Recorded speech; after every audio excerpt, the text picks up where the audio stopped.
और अब बात करते हैं उद्धव को 14 वाला चैलेंज, चिट्ठी और चुनावी तकरार। इन दिनों महाराष्ट्र के सियासत के यही हैं तीन किरदार। राज ठाकरे सीएम उद्धव को खुली चिट्ठी लिखते हैं, फिर खुद को मिल रही धमकी की शिकायत करते हैं। इधर अमरावती की सांसद नवनीत राणा उद्धव को दिल्ली से चैलेंज करती हैं और उनके खिलाफ चुनाव लड़ने की चुनौती देती हैं। उद्धव ठाकरे 14 मई को मुंबई की रैली से अब सबको जवाब देने वाले हैं, मगर उससे पहले सुलेमानी सेना के जुमले से सियासत में उबाल आ गया है।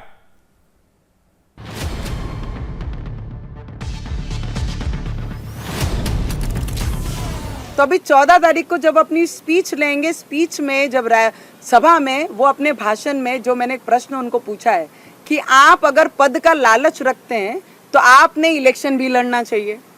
अगर आप इलेक्शन लड़ना चाह रहे हैं और लड़ेंगे, आपको पद चाहिए तो इलेक्शन लड़ना भी चाहिए, और आप लड़ते हैं तो आपने 14 तारीख को जाहिर करना चाहिए कि आप कौन से मतदार संघ से, कौन से क्षेत्र से आप लड़ेंगे और आपके विरोध में मैं खड़ी रहूंगी।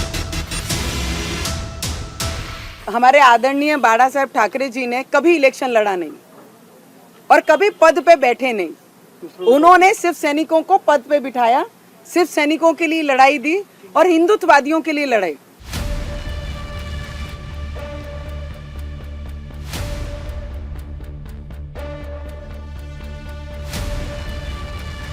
अपनी विचारधारा छोड़कर दूसरे मार्ग पे हैं। उनकी कोई सभा है महाराष्ट्र में और उसी दिन ये संकट से महाराष्ट्र को बचाया जाए, इसके लिए संकट मोचन की आरती सुबह 9 बजे हम दिल्ली में एक मंदिर में संकट मोचन के जाकर आरती करने वाले हैं कि ये संकट जल्द से जल्द हमारे महाराष्ट्र से दूर हो। अमरावती की सांसद नवनीत राणा दिल्ली से दहाड़ रही हैं, उद्धव ठाकरे के खिलाफ ताल ठोक रही हैं, उद्धव ठाकरे को चैलेंज दर चैलेंज पेश कर रही हैं, मगर राणा पर फिलहाल मातोश्री से लेकर महाराष्ट्र का मुख्यमंत्री कार्यालय तक दम साधे है।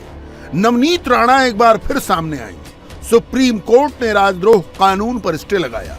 केस की सुनवाई के दौरान राणा के हनुमान चालीसा पाठ का भी जिक्र आया। राणा मैदान में आई तो उद्धव की हिटलरशाही और मोदी सरकार की तारीफ के पुल बांध अपना स्टैंड क्लियर कर दिया।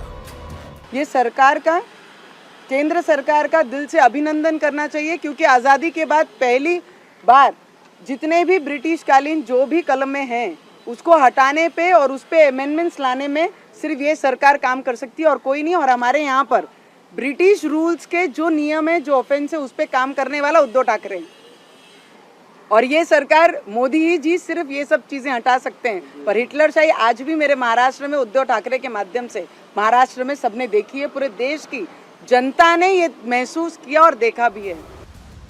देश की सबसे बड़ी अदालत ने 3 बातें कही हैं। जब तक केंद्र सरकार कानून की समीक्षा नहीं कर लेती, तब तक राजद्रोह कानून की धारा के तहत कोई नया एफआईआर दर्ज न हो। राजद्रोह कानून के तहत पेंडिंग सभी मामलों में आगे कोई कार्रवाई न हो।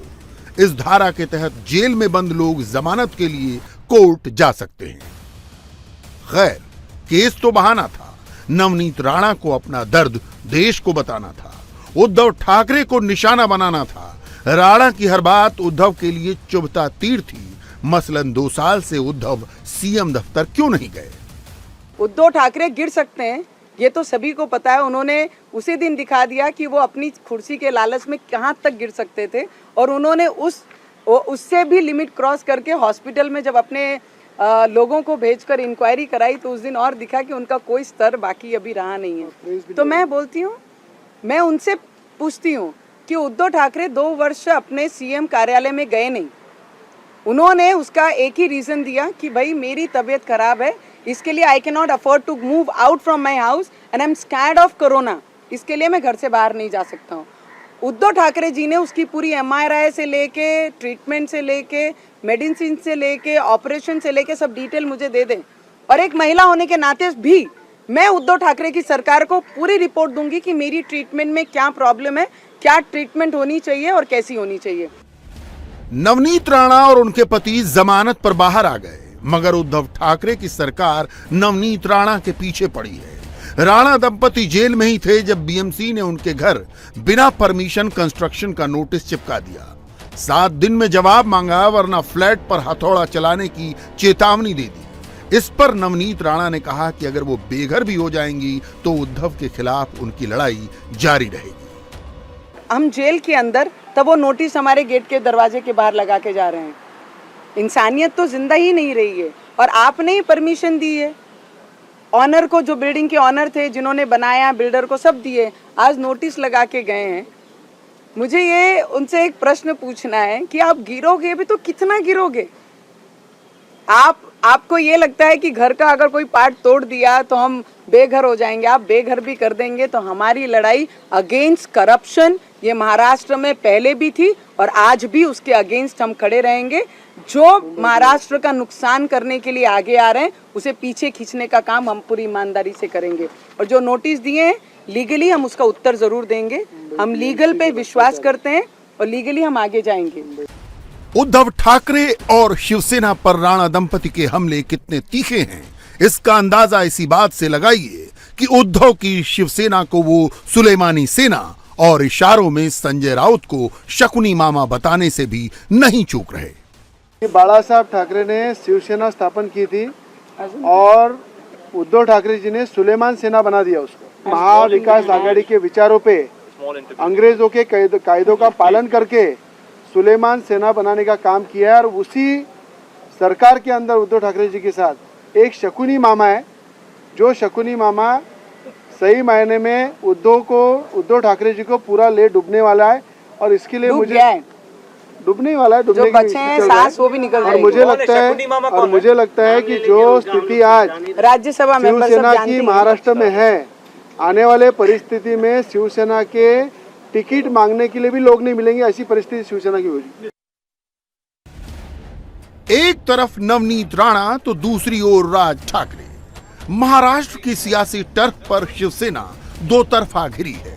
मंगलवार को राज ठाकरे ने मुख्यमंत्री उद्धव ठाकरे के नाम खुला खत लिखा।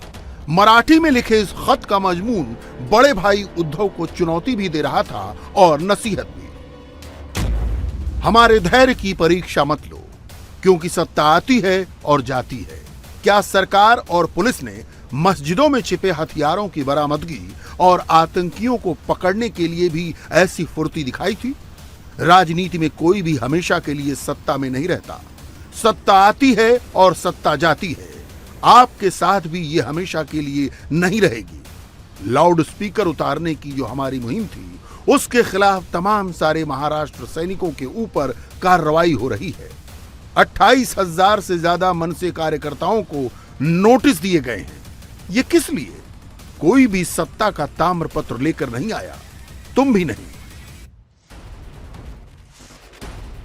एक तरफ राज ठाकरे ने उद्धव को ये खुला खत लिखा, दूसरी ओर राज के करीबी बाला नंदगांवकर ने दावा किया कि उन्हें एक धमकी भरा खत मिला है। इसी सिलसिले में बाला नंदगांवकर ने राज्य के गृह मंत्री दिलीप वलसे पाटिल से मुलाकात की। इस खत में लाउड स्पीकर के खिलाफ मुहिम बंद करने की चेतावनी दी गई है। बात न मानने पर राज ठाकरे को जान से मारने की धमकी भी दी गई है। पत्र में यह अजान के बारे में जो भोंगा आंदोलन हम लोग ने चालू किया था, उसके बारे में मुझे धमकी आई है जान से मारने की। ना केवल मुझे आई है, राज ठाकरे साहब को भी उसी लेटर में जान से मारने की धमकी दी गई है। और वो पत्र मैंने साहब को कल दिखाया और पत्र दिखाने के बाद मैं कमिश्नर साहब को कल शाम को पांडे साहब को मिला। उसके बाद में जॉइंट कमिश्नर जो क्राइम के उनको भी मिला। आज गृह मंत्री जी पाटिल साहब, वलसे पाटिल साहब, उनको भी मिला, उनको भी जानकारी दी। जो लेटर है वो ओरिजिनल लेटर उनको मैंने दे दिया है। बाला नंदगांवकर चेतावनी के अंदाज में कहते हैं, अगर राज ठाकरे का बाल भी बांका हुआ तो पूरे महाराष्ट्र में आग लग जाएगी। इस सिलसिले में वो केंद्र से भी सुरक्षा की डिमांड कर रहे हैं।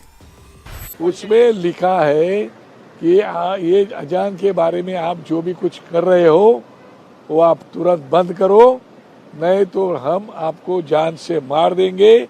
आप राज ठाकरे का बाजूबंद बन के घूम रहे हो, आपको तो छोड़ेंगे नहीं, राज ठाकरे भी मार डालेंगे। राज ठाकरे साहब के बाल को भी धक्का लगेगा तो पूरे महाराष्ट्र में अंगार लग जाएगा, इतना मैं कहता हूँ। उसका राज्य सरकार के पास मैं उनको सिक्योरिटी बढ़ानी चाहिए, उनके कुटुंब को सिक्योरिटी देनी चाहिए, ना केवल राज्य सरकार के पास मैंने मांग की है, मैंने केंद्र सरकार के पास भी मांग की है। हालांकि राज ठाकरे को पहले ही वायु श्रेणी की सुरक्षा हासिल है, बावजूद इसके मुंबई पुलिस ने शिकायत मिलते ही राज ठाकरे के बंगले शिवतीर्थ की सुरक्षा बढ़ा दी है। पुलिस अपनी तरफ से न रिस्क लेना चाहती है, न राज ठाकरे को शिकायत का कोई मौका देना चाहती है। ये खत हिंदी में लिखा हुआ है, किस संगठन ने भेजा है इसका खुलासा फिलहाल एमएनएस ने नहीं किया है, लेकिन इस पूरे मामले को अब सियासी रंग भी दिया जा रहा है। एमएनएस का कहना है कि पिछले काफी समय से वो लगातार मांग कर रहे हैं कि राज ठाकरे की जो मौजूदा वाई कैटेगरी की सुरक्षा है उसे बढ़ाया जाए, उनकी जान को खतरा है, लेकिन अब तक राज्य सरकार ने राज ठाकरे की सुरक्षा बढ़ाने को लेकर कोई फैसला नहीं लिया है। ऐसे में एमएनएस का कहना है कि अगर राज ठाकरे का बाल भी बांका हुआ तो पूरा महाराष्ट्र जल उठेगा। चचेरे भाई राज ठाकरे हों या अमरावती सांसद नवनीत राणा, दोनों जो सबसे गहरी चोट कर रहे हैं वो शिवसेना के हिंदुत्व पर कर रहे हैं। इसका जवाब देने के लिए उद्धव ठाकरे 14 मई को मुंबई के बीकेसी मैदान में रैली करने जा रहे हैं। इस रैली के लिए शिवसेना ने पूरे मुंबई को बड़े बड़े होर्डिंग और पोस्टर से पाट दिया है। शिवसेना के पार्टी प्रमुख उद्धव ठाकरे 14 मई को मुंबई के बीकेसी मैदान पर रैली को संबोधित करने वाले हैं और इस रैली में शिवसेना पर आरोप लगाने वाले तमाम नेताओं को उद्धव ठाकरे जवाब देंगे। इस रैली के लिए शिवसेना ने पहले ही टीजर्स और ट्रेलर जारी किए हैं, लेकिन अब मुंबई भर में शिवसेना ने इस रैली के पोस्टर लगाए हैं। सामने आप देख सकते हैं कि उद्धव ठाकरे के 2 पोस्टर वहां पर है, बाला साहब है उसमें और उद्धव ठाकरे दिखाई दे रहे हैं। एक पोस्टर में लिखा है हृदयात राम आणि हाताला काम देणारा आमचं हिंदुत्व, यानी कि हृदय में राम और हाथों को काम देने वाला हमारा हिंदुत्व है। दूसरे पोस्टर में लिखा है कि घर पेटवणारा नहीं तर चूल पेटवणारा आमचं हिंदुत्व, यानी कि हम घरों को जलाने वाले नहीं बल्कि चूल्हा जलाने वाले, यानी कि लोगों को रोजी रोटी देने वाले, उनका पेट भरने वाला हमारा हिंदुत्व है। तो इस तरह से शिवसेना ने कटाक्ष किया है बीजेपी और एमएनएस पर, और जो लोग हिंदुत्व को लेकर शिवसेना को कोस रहे हैं, उनके ऊपर हमला बोल रहे हैं, उनको इन पोस्टर के द्वारा जवाब दिया है।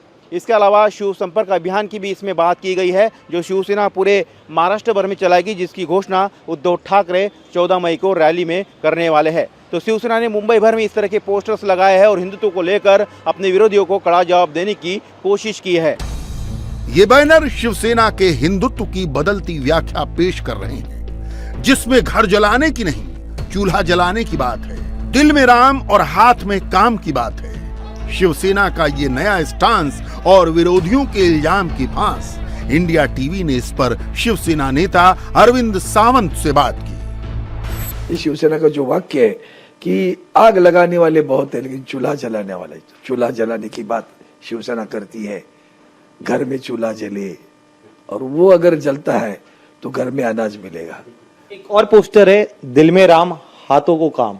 आप जब से सरकार आपकी बनी हुई है, विपक्ष की तरफ से ये आरोप लगाया जाता है कि हिंदुत्व के मुद्दे पे जहां भगवान राम का जिक्र आता है वहां पर आप लोग कमजोर हो गए हो और राज्य में रोजगार की भी समस्या हो रही, लगातार बीजेपी की तरफ से आरोप है। फिर आप किस बिना पर आप ये पोस्टर्स लगा रहे हैं? हमारी पोस्टर पे हृदय में राम और हाथ को काम का है, इसी को तो राम राज्य कहते हैं, इसी को तो राम राज्य कहते हैं। राम दिल में हो, हृदय में हो, मेरे हृदय में बसे है राम।